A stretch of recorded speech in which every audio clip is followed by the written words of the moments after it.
Eich dyfodol chi yw e. Eich dewis chi. Eich cam nesaf.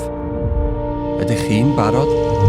Barod am heriau newydd, ffrindiau newydd, cyfleoedd newydd, gyda chefnogaeth o'r dechrau i'r diwedd.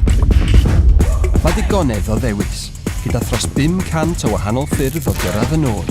Ydych chi'n barod i ddysgu unrhyw ffordd yr hoffech? Llawn amser, rhan amser, unrhyw amser, perffaith i chi. Cewch beiddi'ch dwylo neu cadw'n lân.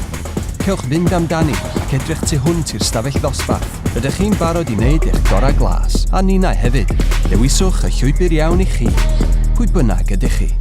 Rydych chi yma i dyfu, i greu, i symud ymlaen a mwynhau'r daith, i wthio'ch hun, heb ddal dim yn ôl. Rydyn ni'n gweld eich gallu i'r agori. Dechreuwch eich stori lwyddiant yn Coleg Gwent.